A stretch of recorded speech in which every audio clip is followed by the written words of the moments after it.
Hello there, very good evening and welcome to Primetime News on TV One for the Newsfirst, where the people come first. I'm Martin Satyanesan. And I'm Umitra Bekon. Let's take a look at your headlines for tonight.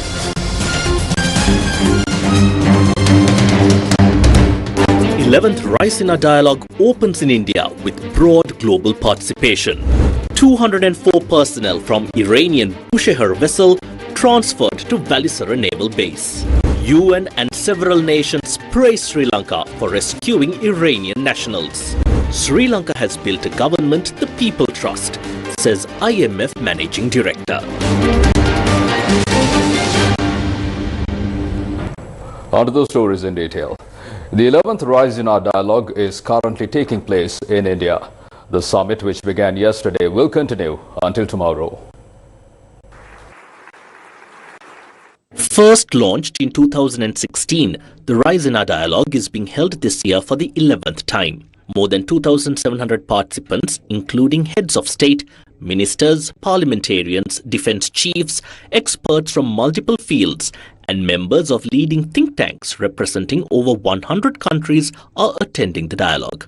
Sri Lanka is represented at the summit by Vijitha Herath, the Minister of Foreign Affairs, Foreign Employment and Tourism. Finland's President Dr. Alexander Stubb is the chief guest of the 11th Raisina dialogue.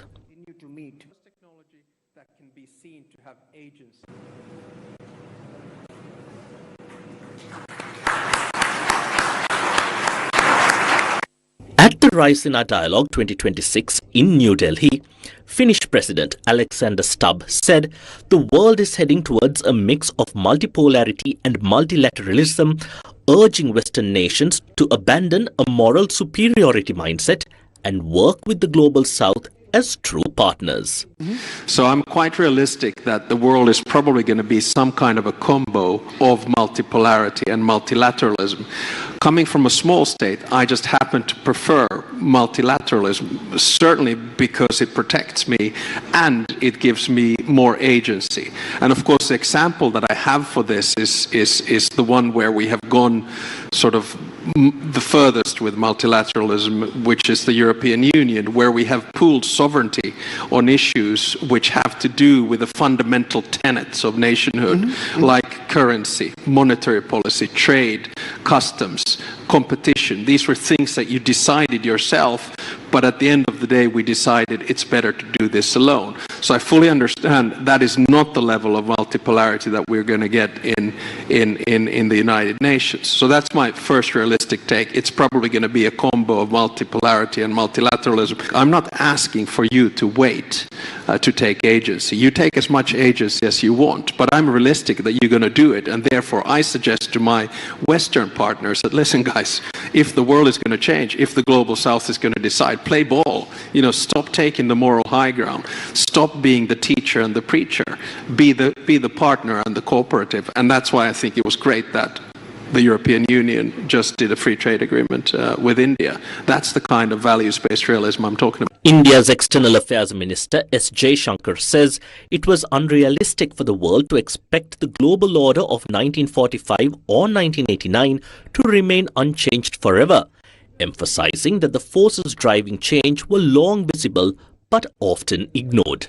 When we look back at these 70 years, I think the expectation that we can freeze a 1945 or a 1989 forever was a very unrealistic. In fact, look back at these 70 years. These 70 years we debate, how did we do, why didn't it last?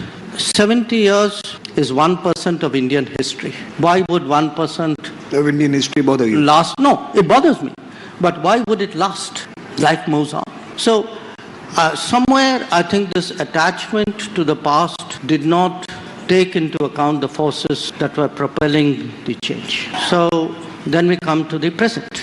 Much of the debate today is global West, the fight within the West, to some extent a binary of West and East. So I really appreciate that you brought in the South, because conceptually the South matters more and more. Also, I think one important variable which often gets left out, which is demographics, that if there are going to be two big changes in this decade, one will be technology, but the other will be demography. Regarding the future, again, a lot of the analysis is obviously centered around the changes in America. My sense is you're going to have a future which will really be much more multipolar, because no country today has hegemony over so many domains that it is an overall hegemon. So it's not just a distribution of GDP and capabilities. I think in different domains, different parts of the world will be more contributive or will have more capability. So the power in its different dimensions is spread out much more. So to that extent, your point that, we can't really use completely the tools and experiences of the past to project ahead.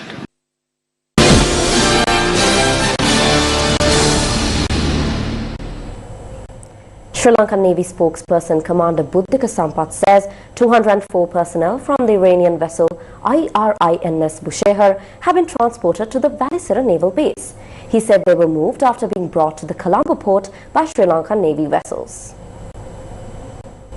Sri Lanka decided yesterday to provide humanitarian assistance to the Iranian sailors aboard the Bushehr supply ship after Iran requested support following the US torpedo attack on the IRIS Dana.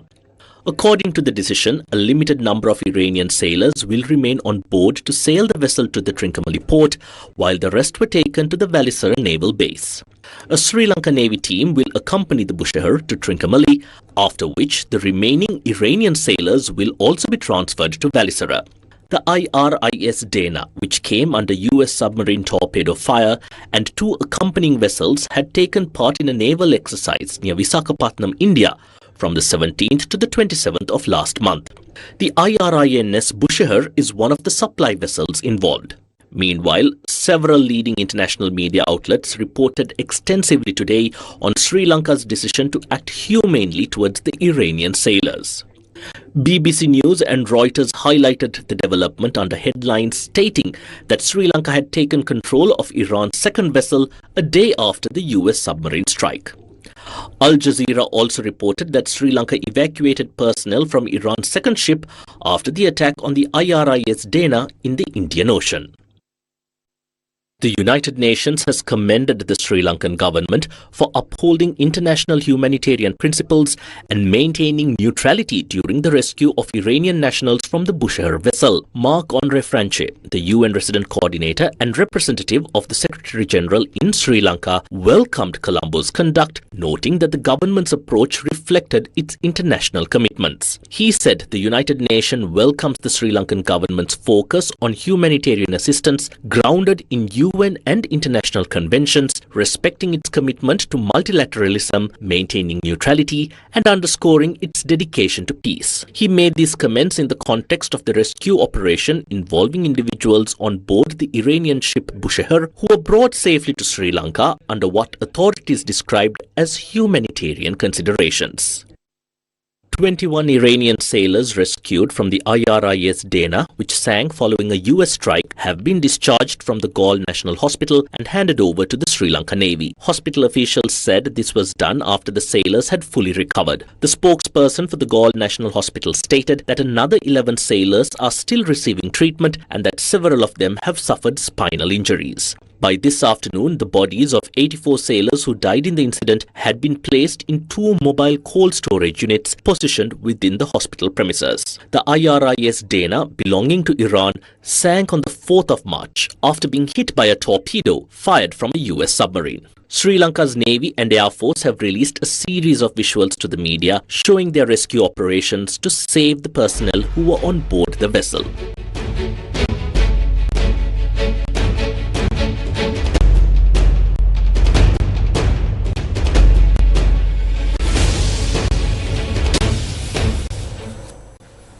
The motion to extend the state of public emergency for another month was passed today with a majority of 100 votes. A total of 108 MPs voted in favour, while only 8 voted against. The motion was requested by MP Gajendra Kumar Ponnambalam. අපි මෙසේ මහන්සි වෙනකොට යම් විපක්ෂයේ මන්ත්‍රීවරු කියනවා While we are working hard, some opposition MPs claim that a ship has arrived carrying 300 children. What exactly is the government doing to save them? 300 children. Now, we don't even know if those children grew up overnight. However, through the intervention of our president and through diplomatic efforts, we have provided safety to a ship carrying 208 people. This has been done on humanitarian grounds. There were no children on that ship. So why are you spreading such lies and misinformation? In fact, I feel these people only report information gathered from Facebook and not by doing any proper research. Even I saw a presenter on that channel initially saying it was 300 children, but shortly after, the part about children was removed, leaving only 300. The Honourable MP who mentioned this in Parliament has clearly seen only the first half of that false piece of news. The Parliament is such an important and honourable place. Don't come here piecing together half-truths in a hurry. Now, I would like to ask a question. The National Security Council has met and discussed national security, and all these issues have supposedly been analysed thoroughly. So at a time when national security is said to be at its highest level, didn't you know that an American submarine had entered our exclusive economic zone? The frigate called Raisina, which is said to be a Mauj-class frigate, was reportedly struck by a Mark 48 heavy torpedo that was launched from a submarine. When national security is supposedly at its peak, how can a submarine come within 40 nautical miles of our coastline without being detected? Do we not have surface radar systems to detect such threats? Do we not have sonar buoys? Do we not have underwater sonar networks? Do we not have towed sonar systems? Do we not have satellite surveillance? They have reported that 208 people were rescued. That is certainly a very good thing, and we express our gratitude for the rescue efforts. However, those forces reportedly sank the Raisina by striking it with a Mark 48 torpedo. As a result, there has been significant environmental and marine destruction. There have been major shockwaves as a result of the torpedo strike, and this has had an impact on marine life. You know that whales and dolphins are a vital part of our tourism industry, especially along the Southern Ocean migration route. Environmental disturbances such as barotrauma and echolocation disruptions could have a serious negative effect on them. Furthermore, the fuel that was on that vessel has now polluted the marine environment. What action will the government take regarding this? Tell us clearly, what submarine was this? Was it a ballistic missile submarine? Was it an Ohio-class submarine or a guided missile submarine? Present a statement to Parliament about this matter. Was it a Los Angeles-class submarine, a Seawolf-class submarine or a Virginia-class attack submarine? If national security is truly at its highest level right now, if emergency laws are in effect and the country is supposedly secure with no problems, then present the truth to the country about what submarine carried out this attack. At the moment, it appears that you have no knowledge about it and no clear understanding of the situation. හැබැයි අපි අද ලෝකෙට පෙන්නලා තියෙනවා මේ තරම් ව්‍යසනයක් මැද්දේ වුණත් අපි පාත් පැත්තක් ගන්නේ නැතුව. What we have showcased to the world today is that even in the middle of a tragedy of this magnitude, we have not taken sides but maintained our neutrality. No matter what nationality they belong to, no matter which country they come from, we intervened because it was the humane thing to do. That is what a responsible leader and a responsible state must do, to act in a way that elevates the country's reputation. We are happy and proud of this action that we took. While all of this was happening, what was the opposition doing? We are in the middle of a war situation. As a country, we must act after discussing matters with all parties and after considering all applicable treaties and conventions. Otherwise, who will bear the responsibility later? As a state, we acted responsibly and did everything possible to save those people while also ensuring that Sri Lanka did not fall into danger. We were able to handle this situation successfully. Then they tried to spread the lie that 300 children were rescued. They deliberately tried to sensationalize it, to claim the government wouldn't intervene, and then planned their next political move based on that lie. If that was not enough, once again, today they come here and ask what type of submarine it was, what type of torpedo it was. Why does that matter? When human lives are at risk at sea, when people are drowning, does it matter what model the submarine or the torpedo is? The state intervened to save lives, not to analyze submarine types. I honestly don't understand what these people are trying to say or what games they are playing. At minimum, when something so sensitive happens, they should act responsibly. Then they ask whether we didn't know about the US attack on an Iranian ship until it happened. Who is asking question this. The same people who during these attacks didn't know anything until bombs exploded inside Sri Lanka. They are the ones asking whether we did not know that the Iranian ship was under attack. They laughed back then. They waited, watching, even after warnings were given. And now these are the same people talking about intelligence and awareness. During their administration, they couldn't prevent an attack. They couldn't even convene the National Security Council. Yet today, they have the audacity to question us whether we knew that the Iranian ship was going to be attacked. මේ තමන්ගේ ආණ්ඩු කාලේ මේ ආකාරයේ සංහාරයක් ප්‍රහාරයක් වෙනකන් ඒකන මොකක්වත් කරන්න බැරි වෙච්ච ආරක්ෂක මණ්ඩලයක් රැස් කරන්න බැරි වෙච්ච මිනිස්සු දැන් අහනවා ඉරාන් නැවට ගහනකම් දන්නේ නැද්ද කියලා. Yesterday, I referred to nearly 300 children on a ship near our country who are awaiting our assistance. I mentioned that they are cadets. I did not imply that they are 5 or 6-year-old children or that they are infants. They are cadets. We don't know how 300 became 208. However, these young cadets, these naval students are the youth of their country. They are someone's children. As a country, we must respect humanity. We must make room for humanity to thrive. Treating others with humanity is paramount, and this must come first.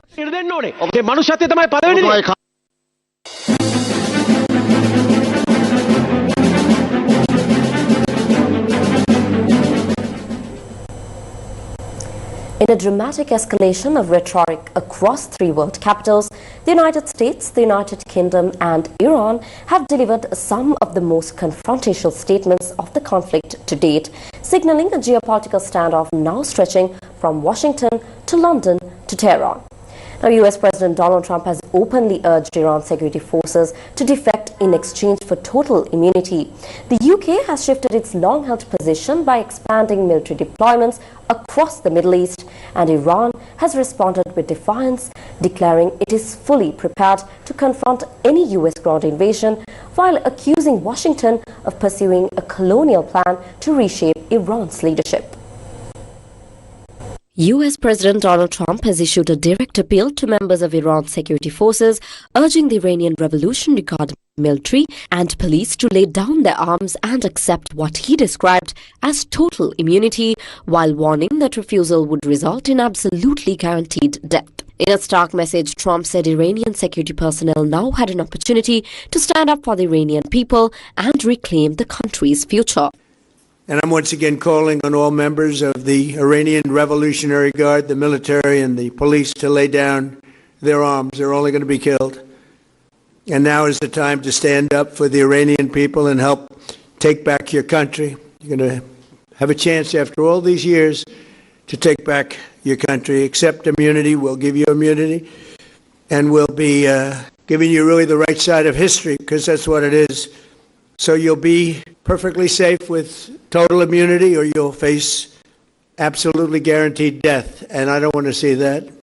They don't want to see it either. We also urge Iranian diplomats around the world to request asylum and to help us shape a new and better Iran with great potential. It's a country with great potential. There's much better future for Iran. It's now beginning. It's going to be, I think, a great future. And the United States will ensure that whoever leads the country next, Iran will not threaten America or its neighbors, Israel, anybody. If you look at what happened, they had missiles aimed at all of these other countries, Qatar, Saudi Arabia, UAE, many others that weren't really involved very much, and they had missiles aimed. Well, they were aimed there long before this ever started. They were going after the entire Middle East. And then we came along. We blew up their party. So we have phenomenal people. I want to thank all of the people that have been involved. Trump, meanwhile, has publicly stated that he wants Iran's current leadership removed entirely, telling NBC News that he intends to clean out everything. Iran has sharply condemned comments by former US President Donald Trump, accusing Washington of openly pursuing a plan to dismantle Iran's political structure and install new leadership. And Americans have joined them actually in their policy of changing the political structure of Iran. By the way, you have to know that President Trump is asking for change in the leadership of Iran, and he says that I have to have voice on that, while he cannot appoint even the mayor of New York.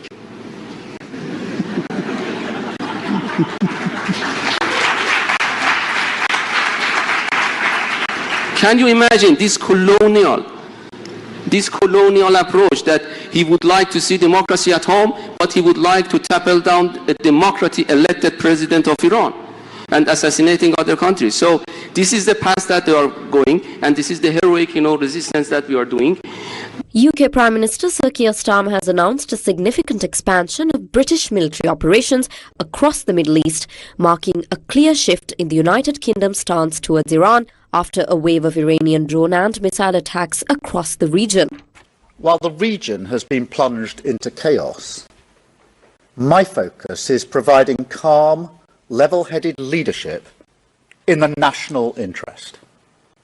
That means deploying our military and diplomatic strength to protect our people.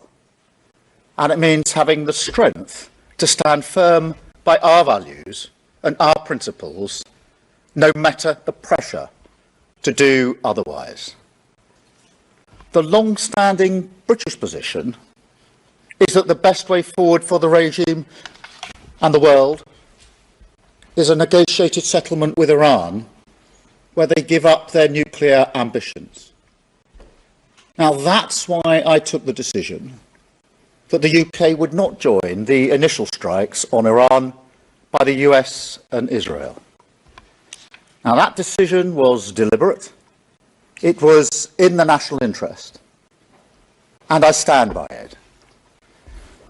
But when Iran started attacking countries around the Gulf and the wider region, the situation changed. Iran has now fired drones and missiles at 10 countries that did not attack them.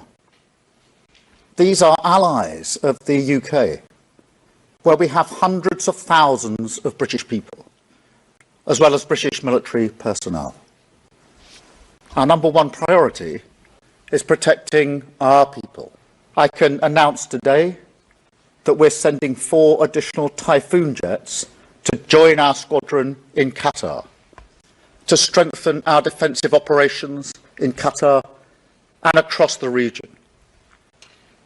Wildcat helicopters with anti-drone capabilities are arriving in Cyprus tomorrow. The Defence Secretary is on the ground in Cyprus right now, coordinating our work and meeting our brave servicemen and women. We're deploying HMS Dragon to the Mediterranean. And we have allowed the US to use British bases to conduct defensive operations to take out Iranian missiles before they're fired at our people and our allies. We will maintain this shield over British people in the region and our allies. We are working to strengthen it every day. Iranian Foreign Minister Abbas Araghchi says Tehran is fully prepared to confront a potential US ground invasion, insisting that Iranian forces are waiting for American troops should Washington decide to deploy boots on the ground. President Trump has not ruled out boots on the ground in Iran. Are you afraid of a US invasion in your country? No, we are waiting for them. You are waiting for the US military to invade the ground troops? Yes. Because we are confident that we can confront them, and that would be a big disaster for them. So you're saying that Iran is ready and willing to take on the US military if there were to be ground troops? Well, we were ready for this war even more than the previous war. So you can see, the quality of our missiles, how much they are upgraded after the last war, because we learned lots of lessons. And we are prepared for any other eventuality, even, a ground invasion. So our soldiers are prepared for any scenario. When I said we are waiting for them, it didn't mean that we are waiting for continuation of the war. No, but we have prepared ourselves to confront with any scenario, with any eventuality, any possibility, and we know that we can handle that. Are your allies Russia and China helping you? Well, they are supporting us politically and otherwise. Are they supporting you militarily? Well, military cooperation between Iran and Russia is not a secret. We have worked with each other in the past, and that has continued, and will continue, I guess. What is the latest situation? Intense attacks continue to strike multiple parts of the Middle East, with violence spreading across several regions. International media report that Iran today launched a missile attack on Israel's main international airport, Ben Gurion. Meanwhile, Israel has struck Tehran with heavy bombardment damaging a military academy belonging to the Iranian armed forces. Foreign media say Tehran came under one of the most powerful bombing waves in recent days, with strong explosions reported across the capital last night.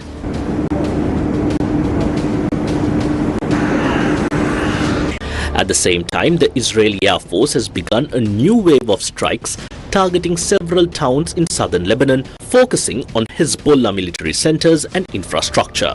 The attacks have triggered mass displacement, with thousands of residents fleeing to safer areas. Lebanon's Ministry of Health says 123 people have been killed, while more than 600 have been injured in the Israeli strikes.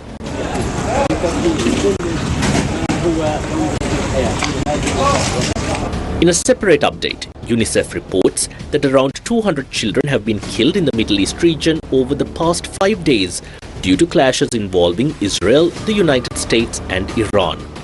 Of these, 181 children have died in Iran alone. The US Embassy in Sri Lanka has suggested alternate travel routes to its citizens flying back to the United States of America, citing limited operations in the Middle East. Important to note here that there has been no change to the existing travel advisory last updated on 14th of October 2025. The latest information on this can be accessed via the official X handle of the US Embassy in Colombo. This information has been issued by the embassy to assist any US citizen in Sri Lanka who wishes to fly back home. Newsfirst with the people. Ivan සතුටින් ඉන්නේ wiring කරලා wiring කිරුවේ එස්ලොන් පොලිකොන් යොදලා. For your safety and the protection of the wires used in networking, electricity and AC wiring, Eslon Polycon cable trunking, suitable for white walls, prevent spread of fire, double lock technology. Ask for Eslon Polycon by name.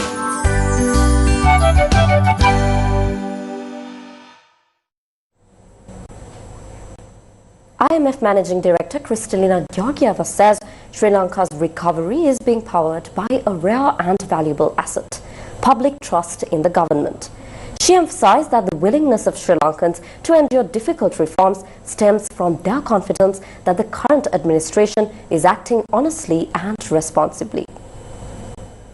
Governments have a responsibility to create the conditions for growth, but not to run economic entities. And we have seen pretty much governments pulling out from doing what they're not so good at, but the job is not quite yet done. Secondly, we need governments to recognize that trust in society is a tremendous asset. Sri Lanka now has a government that people trust. Because they trust the government, they're willing to accept pain to get the country on a better track. When we think about the advancements in technology, getting those advancements to work for everybody, not just for a privileged few, that does require measures in place and trust in these measures. I want to tell you an anecdote from my visit to Sri Lanka. I'm on the plane, Sri Lankan Airlines, and the flight attendant comes to me recognizing that I'm the IMF and saying, thank you for helping our country. And then he says, please help this government. These are honest people. And I think that kind of responsibility for eliminating corruption, eliminating waste, that is a factor in getting growth up. And the third aspect of how you get growth going is to allow economic cooperation to continue. we are an interconnected world, and by working together, we lift up global growth. Sri Lanka's Central Bank Governor Dr. Nandalal Weerasinghe said the country's economic collapse could have been entirely avoided if the necessary reforms had been implemented just 1 year earlier, warning that political denial and short-term patchwork decisions allowed the crisis to deepen. I think key lesson that I would say for any country like in our situation is that identify the root causes of this, all these issues, and address proactively without denial and without trying to patch up and cover up. And that was the lesson that we learned. If this reform program that I explained, if we did that 1 year ago, we probably would not see this kind of crisis in Sri Lanka. No one would be talking about this kind of crisis if we had this implemented 1 year ago. Unfortunately, that political administration did not see that as an issue and trying to patch up with short-term issues without trying to address the root cause of the legacy overall macro imbalance. That is the key fundamental requirement for any country like us to prevent that kind of crisis happening going forward is the recognition of the issue and to address the long-term root cause issues without addressing short-term and also having the people with you for successful implementation of this. Without that, it won't be successful. That is a story that's in Sri Lanka recent past. The INS Tarangini, belonging to the Indian Navy, is currently on a visit to Sri Lanka. Newsfirst Steven Machado takes us on a journey.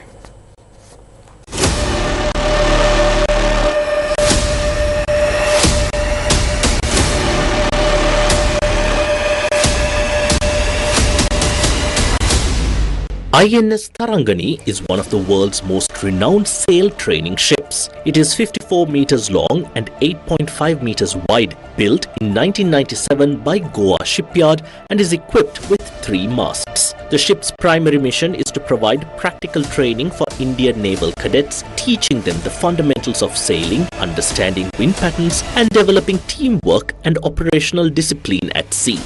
The name Tarangani comes from Hindi, meaning she who travels on the waves. The vessel has visited 55 ports across 26 countries on 6 continents, making it a distinguished representative of India's maritime presence. In addition to its crew of 36 personnel, the ship can carry around 30 trainee naval cadet officers, allowing them to gain hands-on experience during long voyages. We had 26 of Sri Lanka Navy midshipmen and cadets embarking us, and they had the harbour training initially and then followed by sea training during the passage from Trincomalee to Colombo. It's a great experience for a young trainee officer to be on a sail training ship, unique experience in which they learn about the nitty-gritties of sailing, the wind, the tide, the current. For every mariner is a very fundamental experience and learning, and that will help throughout their career. And this initiative we hope to continue to train them in the future also.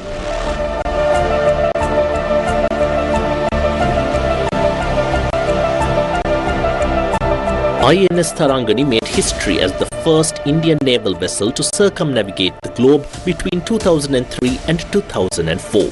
After arriving at the Trincomalee port on the 27th of February, the ship is now berthed at the Colombo port, where it will remain until the 9th of March as part of its visit to Sri Lanka.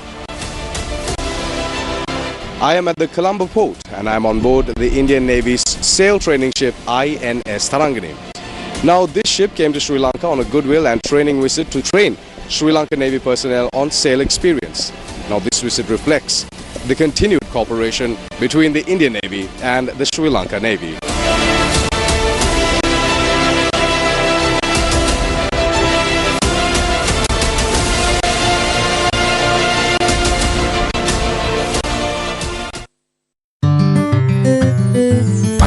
සතුටින් ඉන්නේ wiring කරලා wiring කිරුවේ ඉස්ලොන් පොලිකොන් යොදලා. For your safety and the protection of the wires used in networking, electricity and AC wiring, Eslon Polycon cable trunking, suitable for white walls, prevent spread of fire, double lock technology. Ask for Eslon Polycon by name.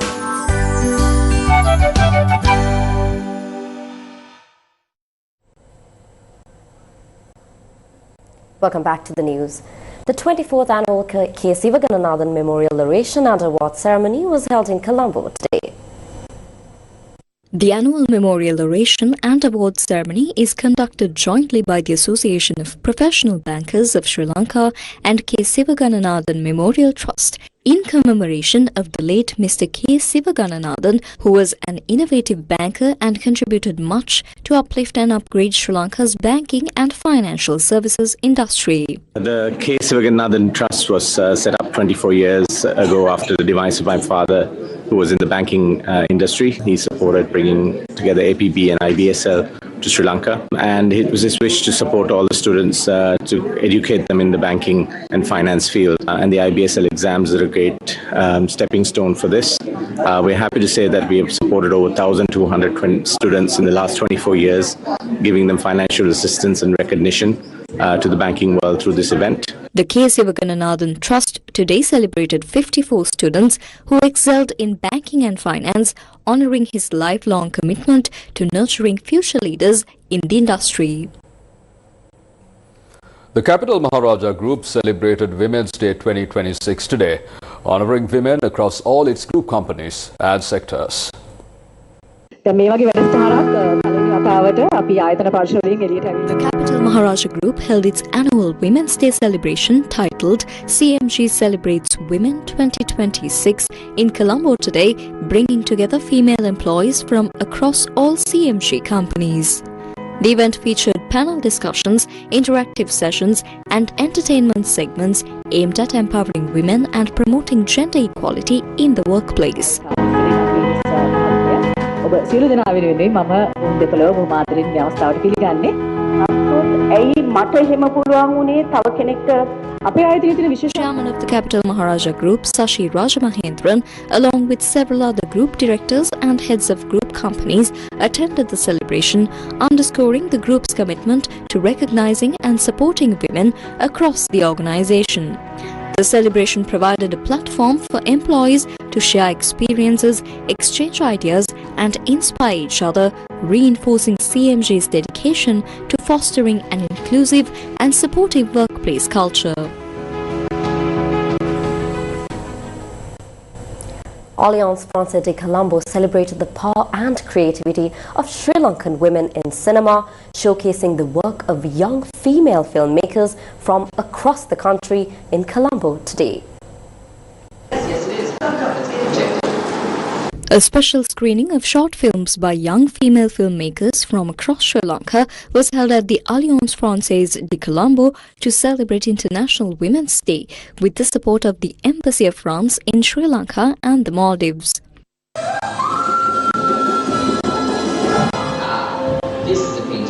10 short films representing Sinhala, Tamil and Muslim communities with stories rooted in different corners of the island were showcased at the gathering.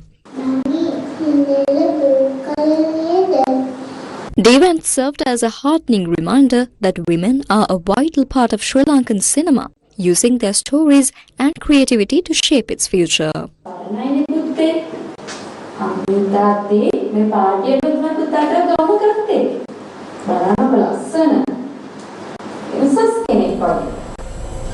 From that, we bring to a close this edition of Primetime News on TV1.